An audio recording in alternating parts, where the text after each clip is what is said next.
रात्रि क्लास चल रहा था 21/9/1967 पहले पेज के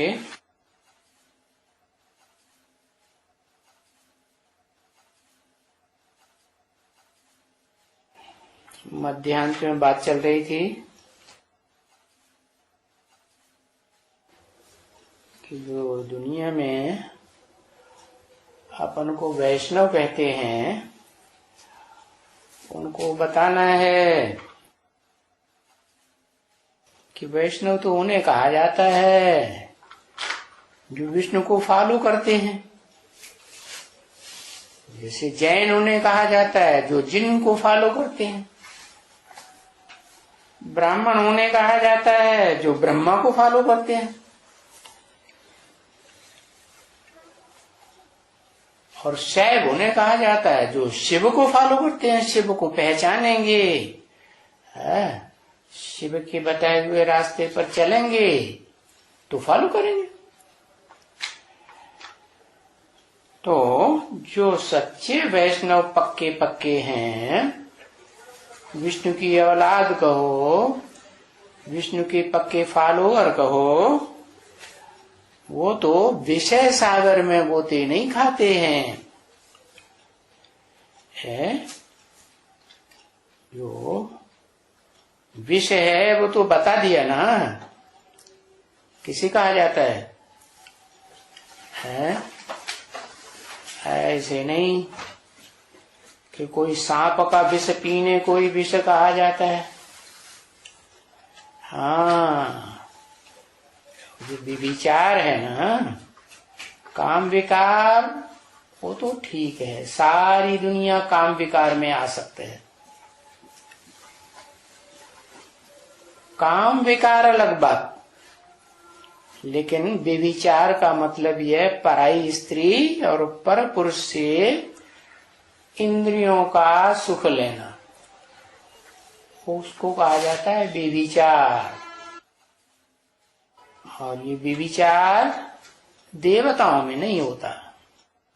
कल भी बताया था कि राधा की दृष्टि कृष्ण में डूबती है, कृष्ण की दृष्टि राधा में। माने ज्ञान इंद्रियों से भी व्यभिचार नहीं करते हैं वो। और ये तो दुनिया रजो प्रधान दुनिया है द्वापर युग से। और रजो प्रधान दुनिया में तो रजवृत्ति शुरू हो जाती है कन्या माताओं में। और शुरू करने के निमित्त तो दुर्योधन तो शासन ही बनते हैं।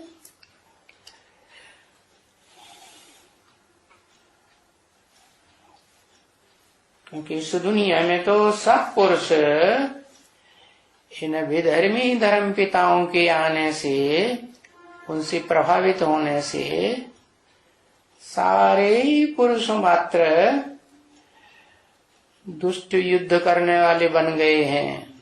दुष्ट युद्ध करना माना दुशासन बनना।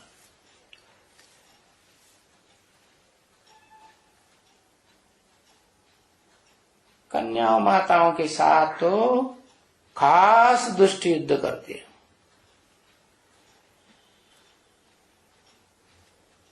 और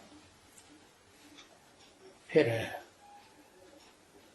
जब उनकी नहीं चलती है, कोई ऐसी होती है सीता की तरह कि रावण 20 बार भी प्रयत्न करे लेकिन सीता उनके कंट्रोल में नहीं आती है। तो जब देखते हैं कि कुछ नहीं चलती है तो फिर भी विचार में घुस पड़ते। तो उसको कहा जाता है विषय सागर, विषयस, वैश्य। तो देवताएं थे वास्तव में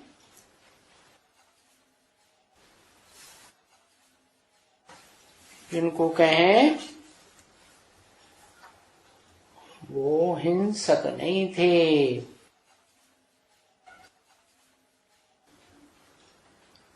वो विषय सागर में गोते नहीं खाते थे, अर्थात विशेष नहीं बनते, वाइसलेस हैं, अर्थात विकारी नहीं बनते हैं।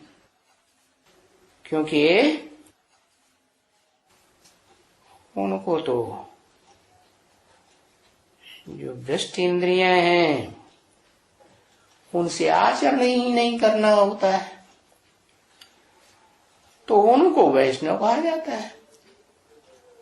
और उन विष्णु की और वैष्णव पंथियों की रचना किसने की? विष्णु लोक किसने बनाया? जिसने बनाया वो स्वयं भी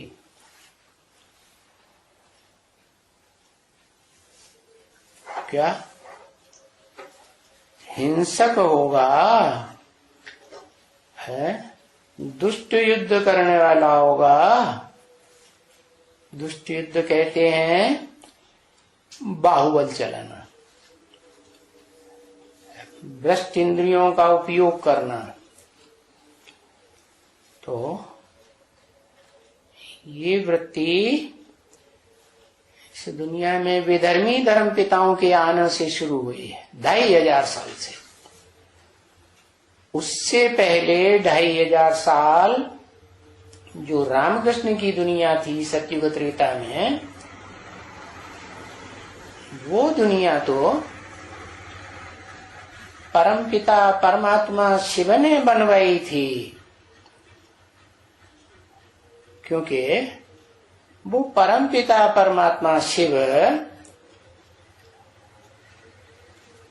वो तो निराकारी स्टेज धारण करता है सदा काल की।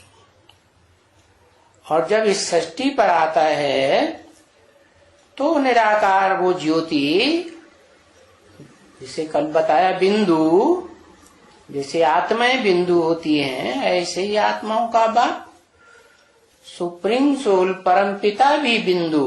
बिंदु की लंबाई चौड़ाई नहीं होती, इसलिए उसको निराकार कहा जाता है। इतना सूक्ष्म हो सकता है कि इन आंखों से तो क्या, जो विज्ञान के यंत्र हैं उनसे भी पकड़ में नहीं आती। तो वो जो शिव निराकार है, जो इस सृष्टि पर जन्म मरण के चक्र में नहीं आता है, वो इस सृष्टि पर आकर के उसको तो जन्म मरण के चक्कर में न आने से तीनों कालों का ज्ञान है ना।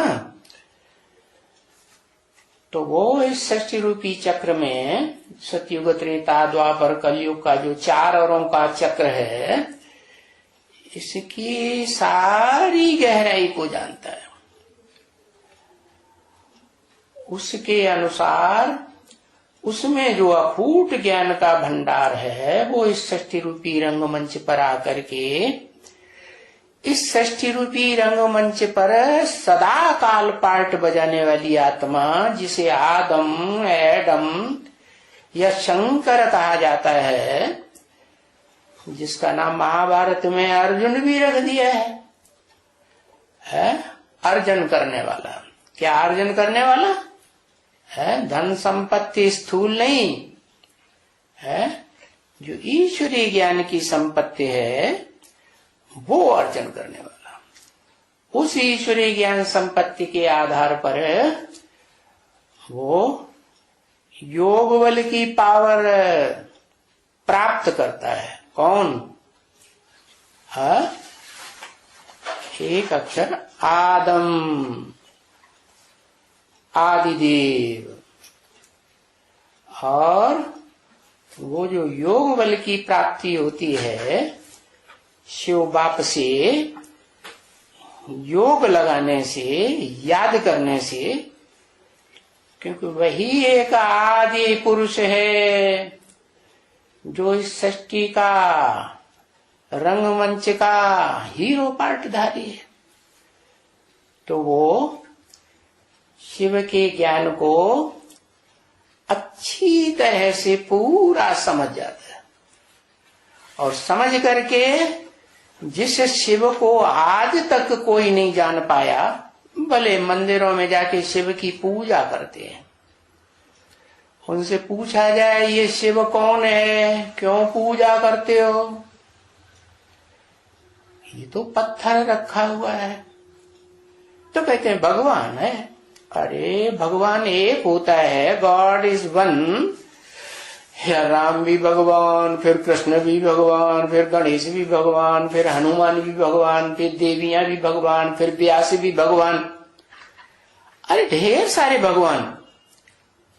तो फिर बात बताते हैं, हाँ भगवान तो सर्वव्यापी है। अरे भगवान जब सर्वव्यापी होगा तो तुम याद किसको करोगे? है?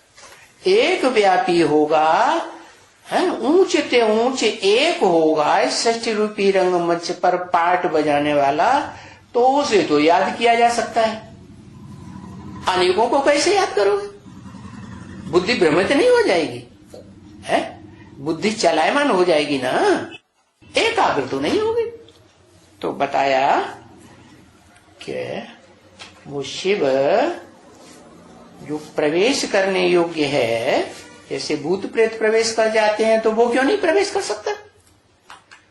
भूत प्रेतों को सूक्ष्म शरीर है, लेकिन उसको तो सूक्ष्म शरीर भी नहीं है। क्या? 3 प्रकार के शरीर होते हैं आत्मा को। एक ये स्थूल शरीर जो आंखों से देखने में आता है, दूसरा भूत प्रेतों का वो शरीर जो सूक्ष्म होता है लाइट का, और तीसरा वो शरीर है जो हर आत्मा निराकारी स्टेज को धारण कर लेती है, एकदम ज्योति बिंदु बन जाती है और निराकारी लोक में जाकर के आराम करती है। जैसे आदमी सारा दिन काम करके थक जाता है ना, तो थकता कौन है? शरीर की आत्मा?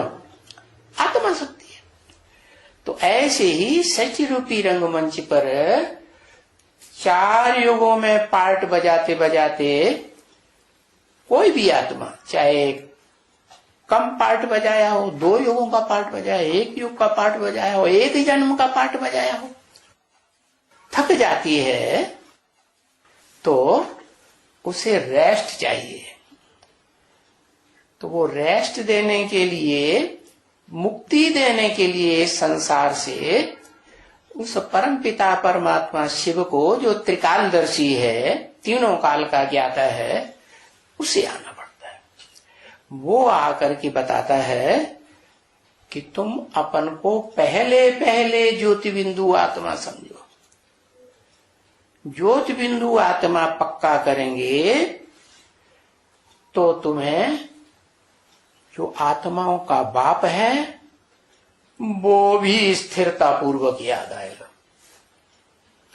और अपनी आत्मा के स्वरूप में ही स्थिर होने की प्रैक्टिस नहीं कर पाएंगे।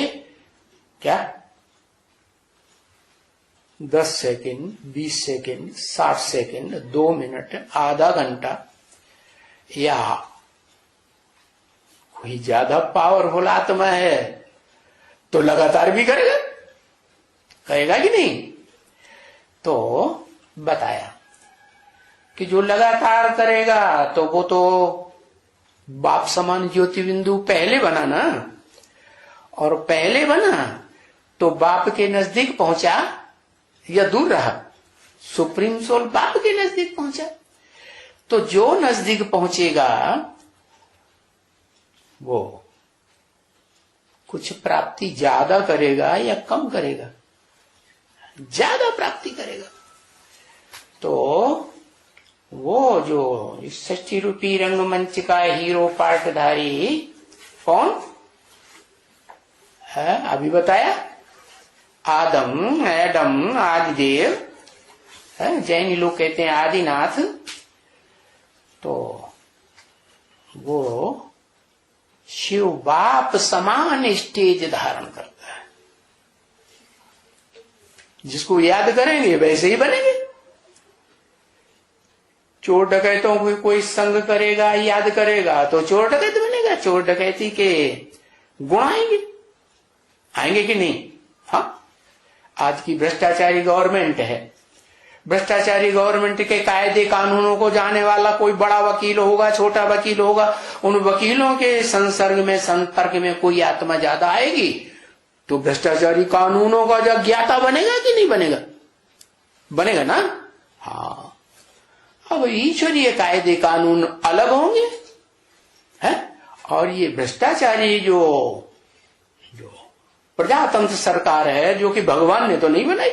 भगवान ने राजाओं की सरकार बनाई थी या प्रजा की सरकार बनाई थी? प्रजा में थर्ड क्लास लोग होते हैं, फोर्थ क्लास लोग होते हैं, सेकंड क्लास प्रजा होती है, फर्स्ट क्लास प्रजा भी सब नहीं होती। सब होते हैं प्रजा में सबकी बुद्धि एक जैसी होती है नहीं? जो आज की दुनिया में टाटा है, बिरला है, डालमिया है, और ये कौन है अभी आजकल, ये क्या नाम बताया, अंबानी है। इनको क्या बुद्धू कहेंगे? है, बुद्धू नहीं कहेंगे ना। इसका मतलब ये है कि ये आत्माएं बुद्धि में आज की दुनिया में तीक्ष्ण है। क्या बुद्धि ज्यादा तीक्ष्ण होती है, विशाल बुद्धि होती है, तो उसमें ज्यादा याददाश्त रहती है कि नहीं है? रहती है ना। अरे जैसे देवी देवता सनातन धर्म की आत्मा होगी पक्की, देवी देवता धर्म से जन्म लेती हुई आई होगी, है ना, तो वो तो तामसी बन गई। दुनिया की हर चीज 4 अवस्थाओं से गुजरती है ना, सतो प्रधान, फिर रजो प्रधान, फिर तमो प्रधान। सत रज तम, इन 3 गुणों से ये दुनिया पसार जरूर होती है। तो हर धर्म की आत्माएं 4 अवस्थाओं से पसार होती है। तो देवी देवता सनातन धर्म की भी कोई आत्मा ऐसी होगी ना जो अंतिम जन्मों में आके जन्म लेती होगी कि नहीं? तो अंतिम जन्मों में आके अगर देवी देवता सनातन धर्म की आत्मा भी जन्म लेगी तो वो देवी देवता सनातन धर्म के सिद्धांतों को लागू करेगी, जानेगी ना ज्यादा है, और ज्यादा बुद्धिमान होगी तो दूसरों से अपने धारणा को टैली भी करेगी। जैसे राजीव दीक्षित है, उसको बुद्धिमान कहेंगे तो बुद्धू कहेंगे, है? इतनी याददाश्त है। जो पुराने ऋषि मुनि हुए हैं उन आत्माओं को होगी, या जो देवी देवता पक्के बने, विष्णु कुल के कहो, या सतयुग आदि में जो 16 कला संपूर्ण नारायण बने वो आत्माएं कहो, तो वो आत्माएं उतनी क्षिप्र बुद्धि हो सकती है? नहीं हो सकती। क्यों? क्योंकि पुरानी हो गई। तो बताया कि जो पक्के वैष्णव होंगे वो अभी इस दुनिया में नहीं होंगे, पक्के तो नहीं होंगे। क्यों? कि संघ के रंग में आते आते ये भारतवासी तो खास मात्र देश है ना। एक यही देश ऐसा है जहां के भारतवासी दूसरों के संसर्ग संपर्क में धर्मों के आते आते उनके प्रभाव से प्रभावित हो जाए। क्या मात्र देश माने? माताओं का देश। माताओं का देश माने क्यों है माताओं का देश? क्योंकि माताओं कन्याओं में पवित्रता का गुण जास्ती होता है।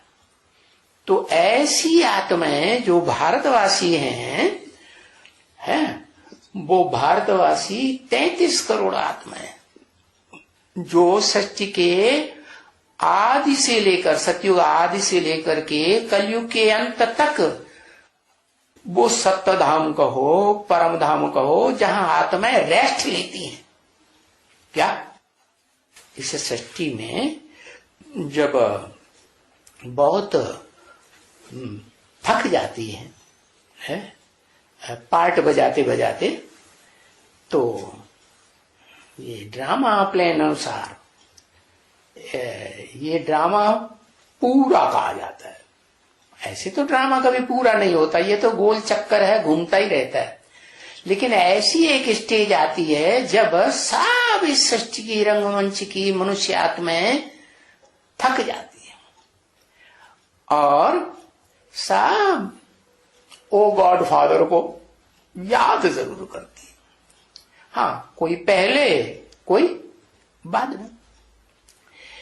तो जब सब थक जाती हैं तो इस सृष्टि रूपी रंगमंच पर खेल खलास होता है, जलमयी हो जाती है। क्या एटम बम फटते हैं और सारी दुनिया, ये दुनिया भी खलास होती है।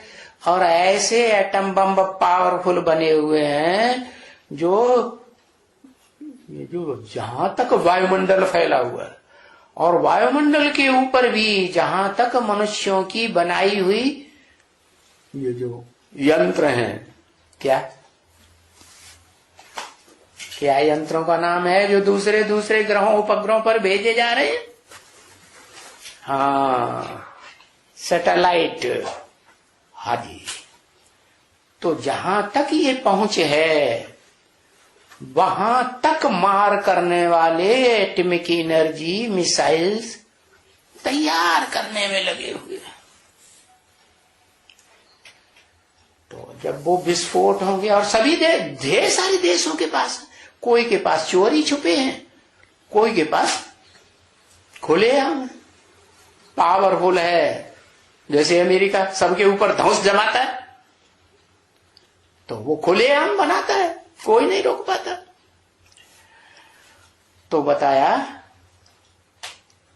जब वो फटते हैं ना इकट्ठे, जैसे यादगार दीपावली है,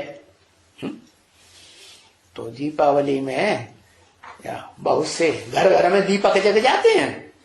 तो ये आत्मा रूपी दीपक जब भगवान के इस सृष्टि पर आने से सबके दीपक जग जाते हैं तो इस सृष्टि पर जलमयी हो जाती। क्यों होती है? क्योंकि वो एटम बम फटते हैं और पृथ्वी के नॉर्थ पोल साउथ पोल के जो मीलों ऊंचे बर्फ के पहाड़ हैं वो दरक करके समंदर में आ जाते हैं। तो स्तर ऊंचा उठेगा ना। हाँ, और एटम बम फटेंगे तो उनकी गर्मी से समुद्र का जल बॉइल्ड वाटर बन जाता है। बनेगा कि नहीं? जो एटॉमिक एनर्जी दूसरे ग्रह उपग्रहों तक भी मार कर सकती है, वो एटॉमिक एनर्जी क्या यहाँ के सागर के जल स्तर को खूब नहीं सुखाएगी? लेकिन सागर तो अगाध है, उसकी कोई सी ने था ले पाई? आज तक ले पाई नहीं। सागर की था आज तक किसी ने नहीं ले पाई। अगर ले पाई होती तो आज के वैज्ञानिक बर्मुडा ट्रायंगल के क्रॉस कर देते। कर लिया नहीं कर पाया। तो बताया कि ये जो जलमयी होती है उसका कारण समझ गए हैं? और जब एटमॉस्फेयर टूटता है, ओजोन किरण जिसे कहते हैं फटती है, सूर्य की ओजोन किरणें जब पृथ्वी पर आती हैं वो वायुमंडल फटने से तो और ज्यादा सूर्य की गर्मी बढ़ जाती है। तो ये समंदर का पानी जोर से खौलता है और बादल, ढेर सारे बादल ही बादल तैयार हो जाते हैं और जोर से बरसते हैं। और सागर भी बढ़ेगा ऊंचाई में या घटेगा? बढ़ेगा। इधर बरसात होती है तो बरसात सागर को तो प्रभावित नहीं करेगी उतना। किसको प्रभावित करेगी? कॉन्टिनेंट्स क्या कहते हैं वो, महाद्वीप, महाद्वीप। हाँ, महाद्वीपों जहां पृथ्वी है पृथ्वी को प्रभावित करेगी, करेगी ना। ज्यादा बरसात हो जाती है गांव देहात में तो गांव देहात डूबने लगते हैं कि नहीं? हाँ, तो वो जलमयी है, ऐसी जलमयी है जिसमें सारी पृथ्वी के जो भी महाद्वीप हैं सब डूबने लगे। हाँ, एक पहाड़ है दुनिया में सबसे ऊंचा। क्या? कौन सा पहाड़? हिमालय पहाड़।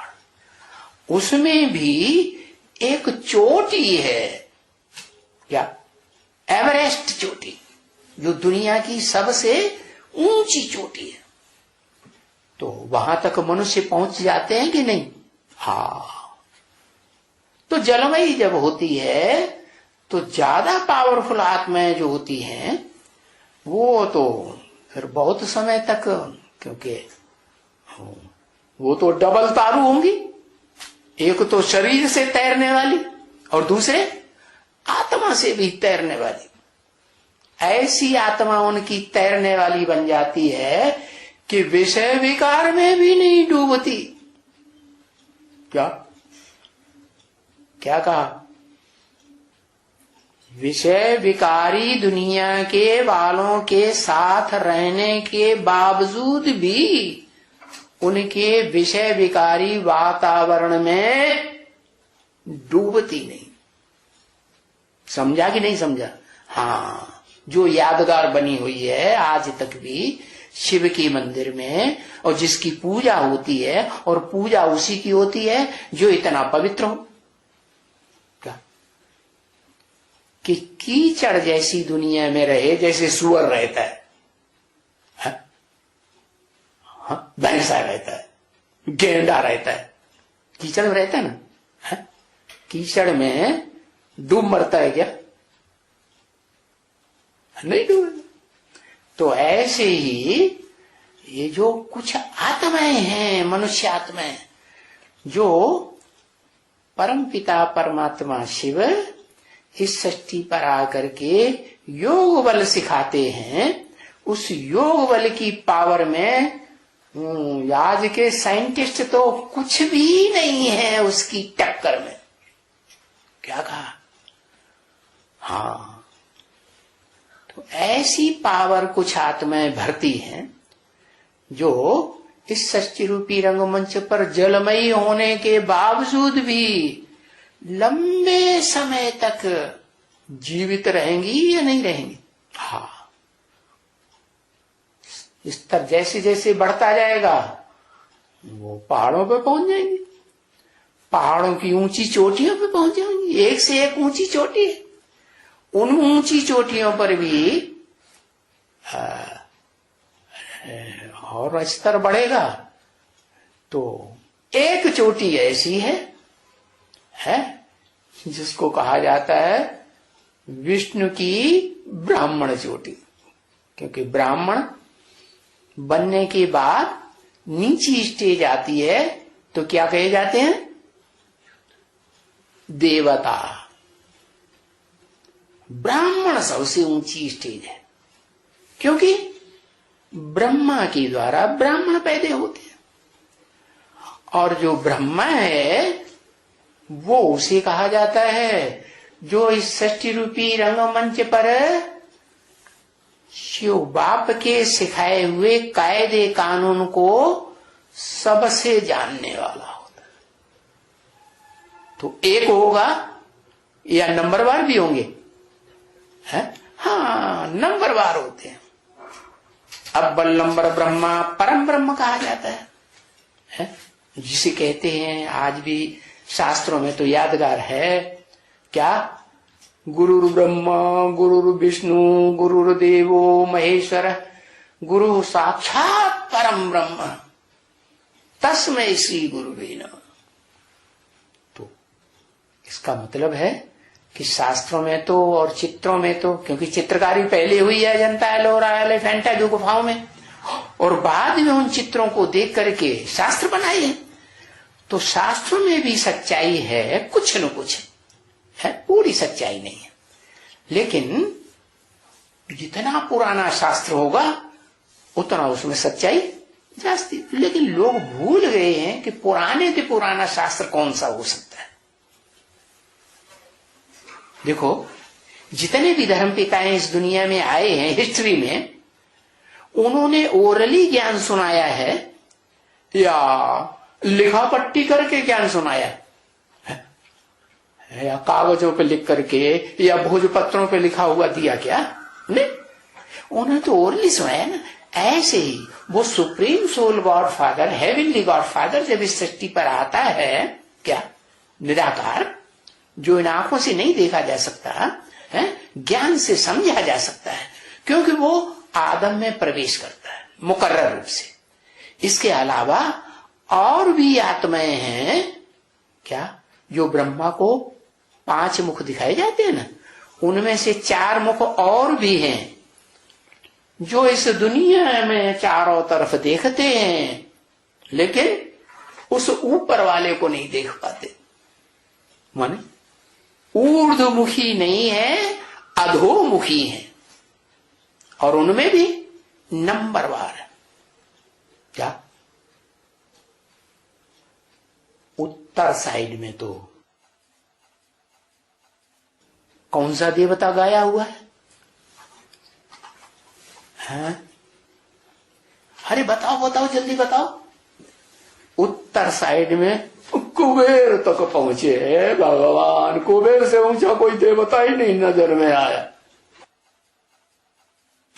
ईश्वर उत्तर साइड में तो हिमालय, वहां कौन सा ईश्वर है?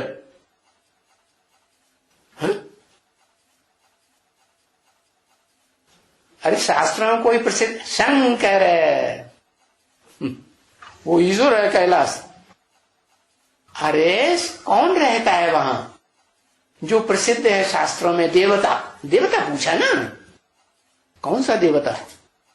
महादेव कहा जाता है ना। महादेव माने देवताओं में महान देव, जो गीता में कहा है। क्या? जब मैं आता हूं ना, गीता तो एक ही ग्रंथ है ना गाया हुआ, गीता। बाकी कुरान, बाइबल, धम्मपद है सिखों का, क्या गुरु ग्रंथ साहब, ये कोई भगवान ने गाए हैं? नहीं, ये तो धर्म पिताओं ने सुनाया है मुख से। बाद में 20 सैकड़ों वर्ष के बाद, है ना, और उसको लिखा गया। ऐसे ही भगवान भी इस सृष्टि पर आते हैं, supreme God father, heavenly God father, तो वो मुख से सुनाते हैं, न कि लिखा पट्टी करते हैं या पढ़ के सुनाते हैं शास्त्रों को। नहीं, वो तो मुरली सुनाते हैं। मुरली कहा जाता है उसको। मुरली माने जिसके अर्थों को मनुष्यों ने अपने अपने स्वभाव संस्कार के अनुसार मोड़ लिया। क्या कहा? जैसे जैसे जिनमें स्वभाव संस्कार भरे हुए हैं, वैसा वैसा वो पकड़ लेता है और मोड़ देता है, और अपने फॉलोअर्स को, अपने जो अपनी बात मानने वाले हैं, उनको ऊपर गुरु बन के बैठ जाता है। तो ये होता रहा। वो भगवान जिसे कहा जाता है ईश्वर है, ईश्वर माने शासन करता, ऊंच ते ऊंच, वो इस सृष्टि पर आदम के द्वारा प्रवेश करके प्रत्यक्ष होता है और ज्ञान का भंडार देता है। पहले पहले तो गीता ही प्रसिद्ध है ना शास्त्रों में, भगवान का सुनाया हुआ, डायरेक्ट सुनाया हुआ, मुकर्रर रथ से सुनाया हुआ, चारों मुखों से सुनाया हुआ नहीं, जो ब्रह्मा के अधोमुखी मुख हैं। ऊर्ध्वमुखी 5वां मुख भी है, उस मुख से सुनाया हुआ ज्ञान सारी सृष्टि की मनुष्य आत्माएं आखिर तक समझ जरूर जाती है, और समझने के बाद उसी परम ब्रह्म को याद करती है। परम ब्रह्म क्यों कहा? इस मनुष्य सृष्टि का पिता क्यों नहीं कहा? अरे सृष्टि रचने के लिए बाप की जरूरत होती है कि अम्मा की जरूरत होती है? किसकी जरूरत होती? मां चाहिए ना। तो वो शिव सुप्रीम सोल जो परम पुरुष है, पुरुष माने आत्मा, आत्माओं में परम पार्टधारी है, वो इस सृष्टि पर आकर के उस आत्मा को खोज लेती है। कौन सी आत्मा? जो इस सृष्टि रूपी रंगमंच की सबसे पावरफुल आत्मा भी है, हीरो पार्टधारी भी है, और साथ साथ वो उसमें वो भी गुण है। दुनिया की जितनी भी माताएं हैं, उन माताओं में सबसे जास्ती सहन शक्ति का भी गुण है। क्या? अब सहन शक्ति का गुण होगा तो सहन करेगा, करेगा ना। अच्छा, लेकिन सहन करने की भी एक सीमा होती है कि नहीं? इस दुनिया में जो रजो प्रधान तमो प्रधान आत्माएं इस सृष्टि पर आती हैं, इब्राहिम, बुद्ध, क्राइस्ट वगैरह, ये तो हिंसक होती है, और इनकी हिंसा बढ़ती ही जाती है या घटती जाती है? बढ़ती ही जाती है।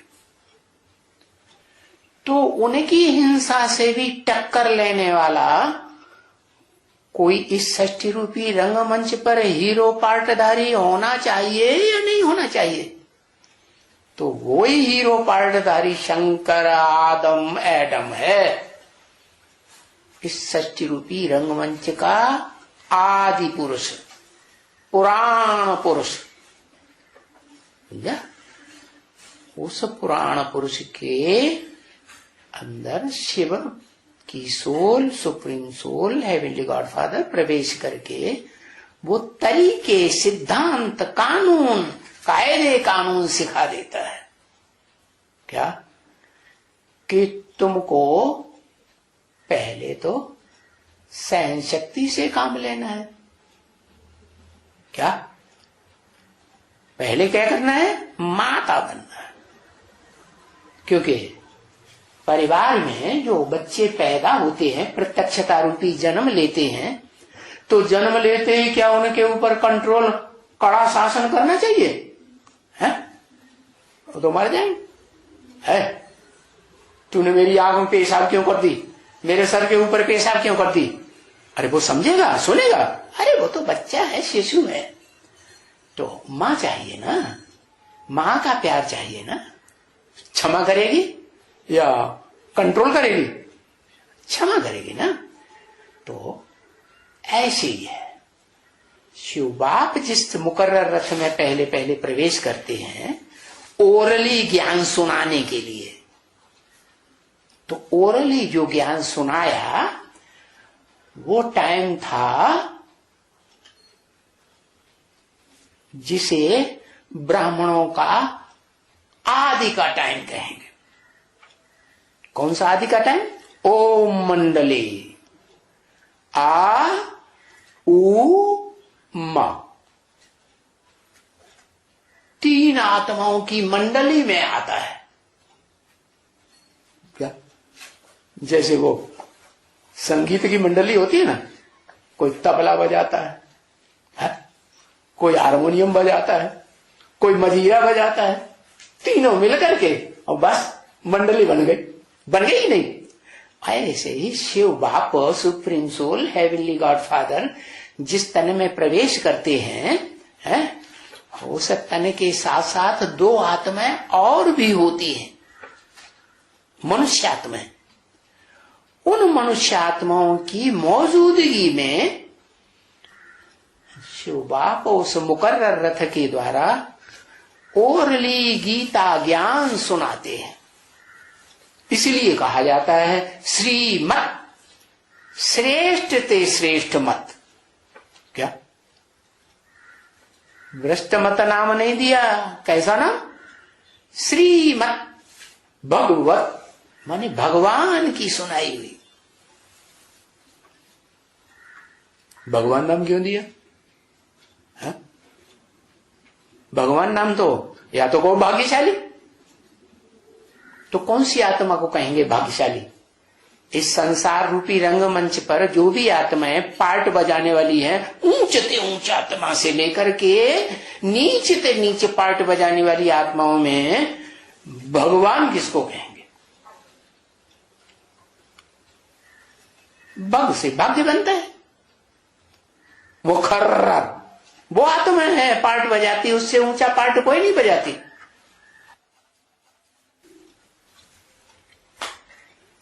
है? हरे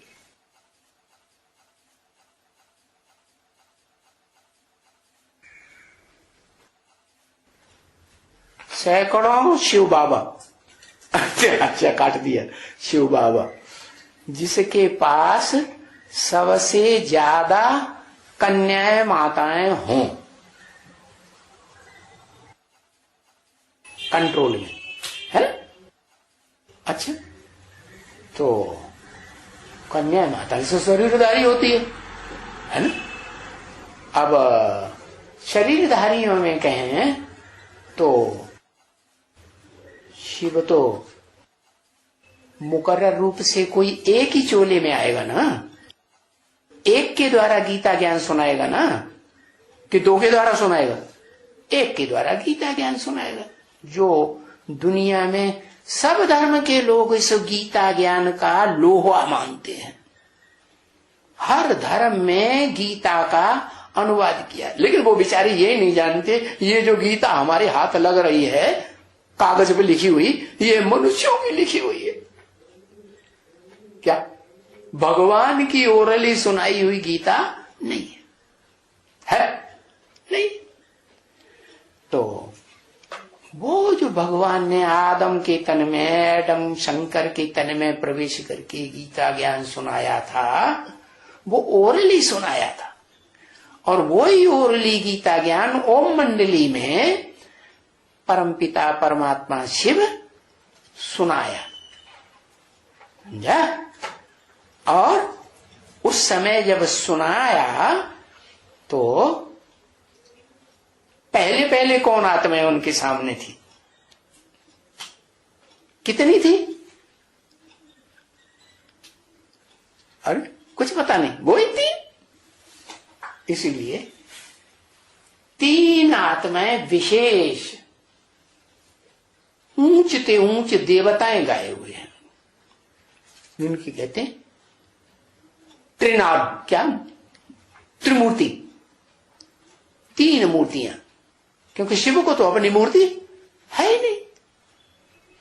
तो इस दुनिया में जिनको जिनको मूर्तियां हैं देवताओं की, दिखाते हैं ना, ढेर सारे देवताओं की मूर्तियां अलग अलग तरीके से दिखाते हैं, उनमें अलग अलग पहचान होती है कि नहीं?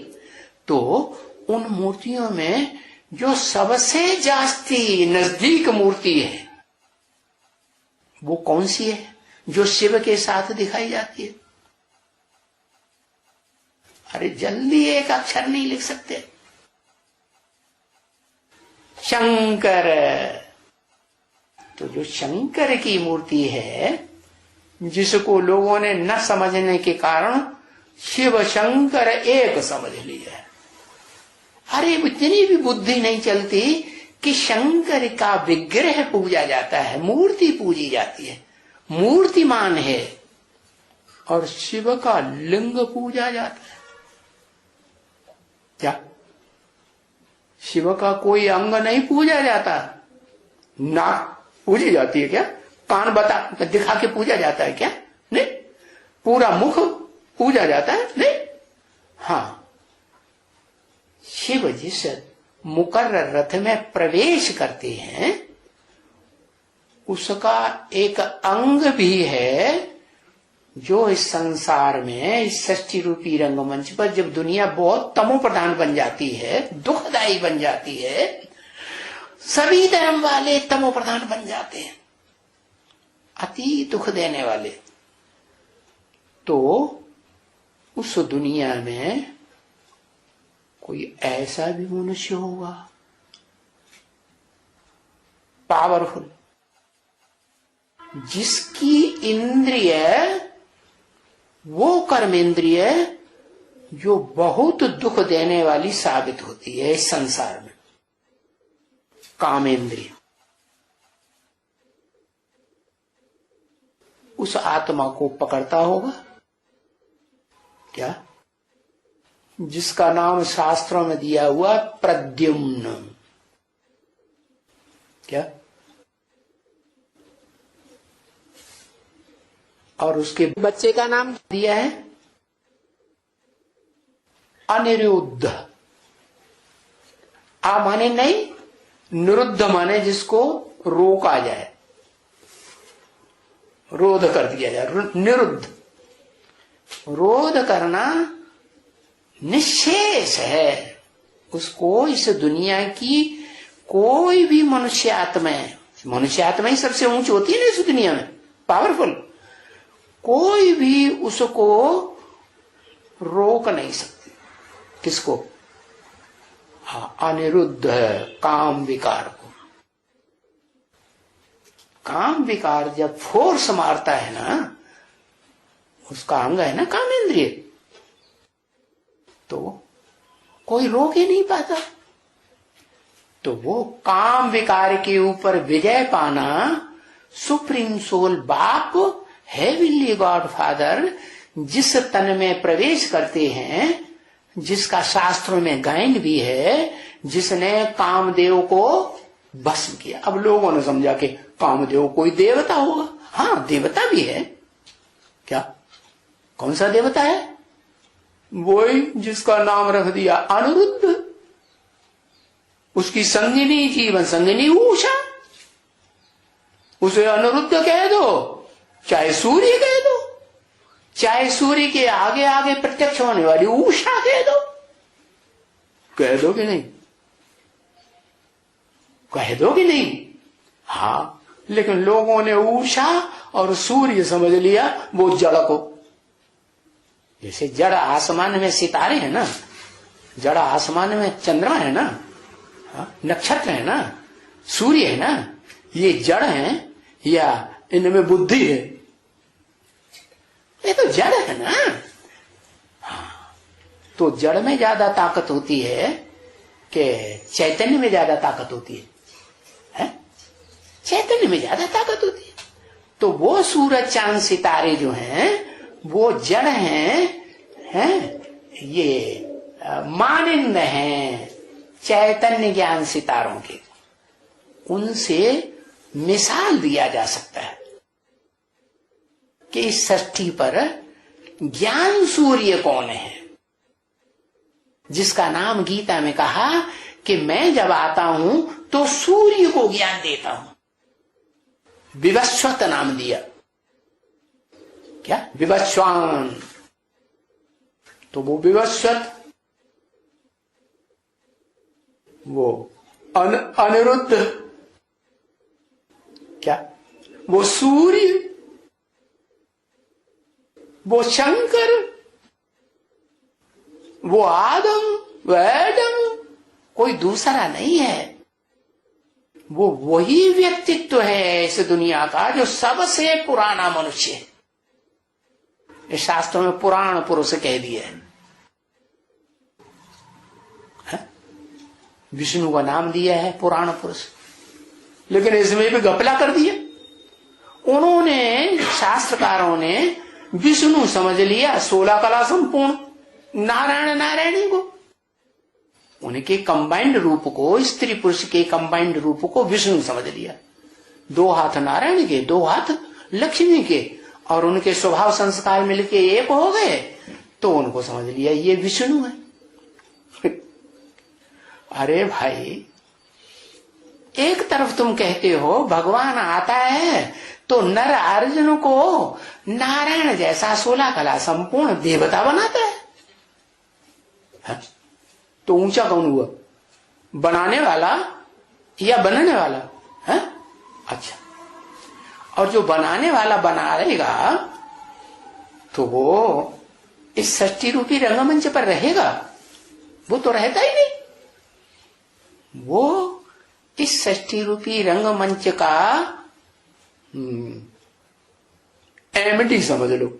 जैसे आज की दुनिया में डायरेक्टर होता है, फिर मैनेजिंग डायरेक्टर होता है? तो कारखाने में ज्यादा टाइम कौन देता है? लिखो, एक अक्षर लिखो, डायरेक्टर की मैनेजिंग डायरेक्टर। डायरेक्टर ज्यादा टाइम, और एक डायरेक्टर नहीं होता है। हाँ, असिस्टेंट डायरेक्टर, उसके और नीचे है, क्या कहते हैं उसको, ज्वाइंट कहते हैं। हाँ, जूनियर डायरेक्टर, जूनियर मैनेजर। हाँ, तो ऐसे ऐसे नाम दिए हैं ना। तो ऐसे ही ये 4 ब्रह्मा हैं जिनमें वो निराकार शिव प्रवेश करता है। वो 4 ब्रह्मा जो 4 भुजाओं के रूप में देखने में आते हैं। अब भुजाएं जड़ होती हैं कि अपने आप चलती हैं? उनको चलाने वाली चैतन्य आत्मा चाहिए ना। तो चैतन्य आत्मा भुजाओं से ऊपर बैठेगी, राजा ऊपर बैठेगा कंट्रोल करने वाला, कि नीचे बैठेगा? ऊपर बैठेगा। तो वो विष्णु को जो दिखाया जाता है ना चित्र, उसमें भ्रकुटी के मध्य में वो 5वां ब्रह्मा बैठा हुआ है, परम ब्रह्म का भी पार्ट बजाने वाला। क्या? क्योंकि वो तो है तो एक ही व्यक्तित्व। तो शंकर कहो, आदम कहो, कि 2 हैं? पुरुष है ना। शिव बाप सुप्रीम सोल पुरुष में आवेगा या स्त्री चोले में आवेगा? भाई स्त्री चोला तो उसका शरीर ही कोमल होता है कि कठोर होता है? हाँ। और इस दुनिया में तो जो पुरुष हैं वो प्रबल है या स्त्री चोला वाले प्रबल है? भले कहीं कहीं कोई देश में बैठ जाते हैं शासन करने के लिए स्त्री चोला वाले भी। क्या? जैसे इंग्लैंड में महारानी विक्टोरिया है ना, और वो तो पहली थी। क्या? उससे पहले तो कोई नारी नहीं थी। महारानी विक्टोरिया जो पहली थी ना, उसने चला के दिखाया। जो पहला होगा वो तो ज्यादा पावरफुल होगा ना। फिर उसके बाद और भी तो आए होंगे। हाँ, तो और जो आए फिर अब नाम क्या है उनका? हाँ, अरे लिखो भाई, लिख के बताओ। है? अरे वाह, हाँ, वो विक्टोरिया तो विक्ट्री की बात हुई। अरे इंग्लैंड में कौन बैठी हुई है? अभी तो पावरफुल देश इंग्लैंड है ना कि भारत है? अरे भारतवासी तो चाहे इंदिरा गांधी हो चाहे कोई गांधी हो, हाँ एलिजाबेथ है ना। तो जो इंदिरा गांधी है वो तो भारत की है। कहाँ की? चाहे गांधी जी हो चाहे उनका टाइटल लेने वाली इंदिरा गांधी जी हो, टाइटल तो लिया ना। तो ये तो भारतवासी हुए नहीं कि विदेशी हुए। और ये जो ऊंची गद्दी लेते हैं, बड़ा मान मर्तबा लेते हैं, अंत में तो नई आत्माएं होती हैं या पुरानी आत्माएं देवी देवता सनातन धर्म की हैं? पुराने भारतवासी हैं कि नए हैं? नए हैं ना। तो ये तो नई आत्माएं ऊपर से उतरी हुई, कमजोर हैं पुराने वालों से जो सतयुग से जन्म लेते आए हैं, या कमजोर हैं? कमजोर है ना। तो वो क्या शासन चलाएंगे? भ्रष्टाचारी शासन चलाएंगे कि शिष्टाचारी शासन चलाएंगे? नहीं, अल्पकाल का शासन रह जाता है उनका। अब वो चाहे एलिजाबेथ हो, क्या? तो एलिजाबेथ जो है ना वो भी इस दुनिया का श्रेष्ठ शासन करता नहीं कही जा सकती। क्यों? क्योंकि प्रजातंत्र शासन है, या भगवान ने जो राजयोग सिखा करके राजाएं बनाए थे वो राजा का शासन है? नहीं, वो प्रजातंत्र शासन। तो ये तो जो विकारी बुद्धि मनुष्य है ना, और उसमें भी third class, fourth class, second class जो प्रजा होती है, तो उन्होंने चुन करके बनाए, तो वो क्या राज्य करेंगे। तो बताया कि भगवान जब इस षष्ठी पर आते हैं तो अपने असिस्टेंट डायरेक्टर तैयार करते हैं। तो पहले पहले 2 असिस्टेंट डायरेक्टर चाहिए, 3 चाहिए, चौथा भी चाहिए। तो पहले 2 बताओ।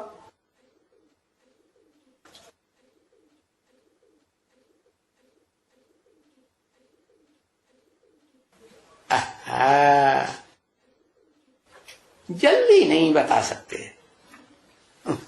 ब्रह्मा तो 5 हो गए, ब्रह्मा 5 बनेंगे, विष्णु, परम ब्रह्म 1, दूसरा दादा लिंगराज,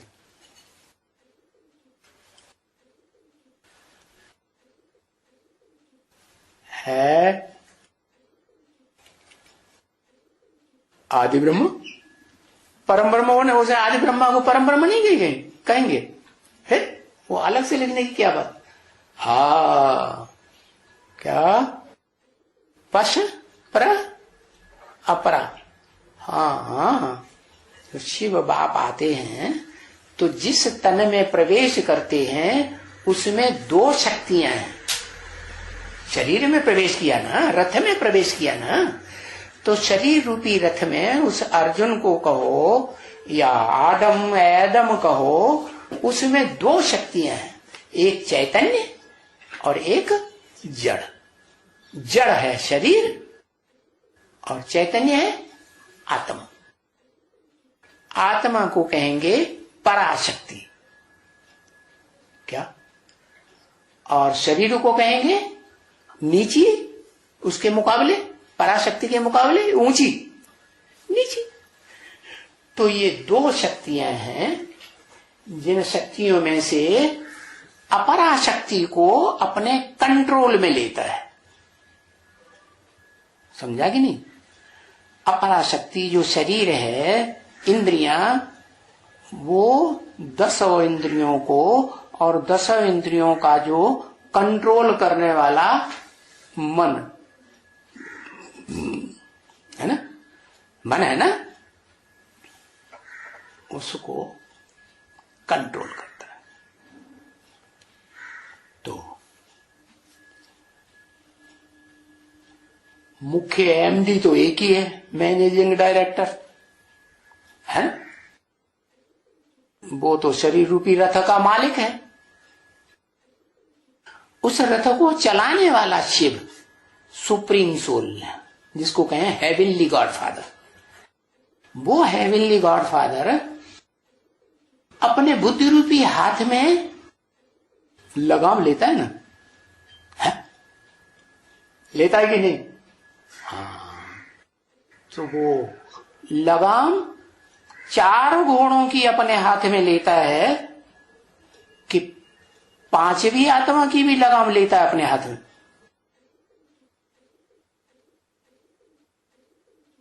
चार की लगाम अपने हाथ में लेता है। 4 घोड़े सफेद दिखाते हैं ना, तो वो श्वेत वस्त्रधारी 4 ब्रह्मा हैं, है ना। तो उनकी मन रूपी घोड़े की लगाम, मन को घोड़ा कहा जाता है ना, है? अरे घोड़ा है कि नहीं है, हाँ। और वो घोड़ा, मन रूपी घोड़ा, अर्जुन की आत्मा के साथ भी है या नहीं है, उसकी आत्मा के साथ भी है। तो उसको कंट्रोल नहीं करता पूरा, क्या उसको क्यों नहीं कंट्रोल करता है?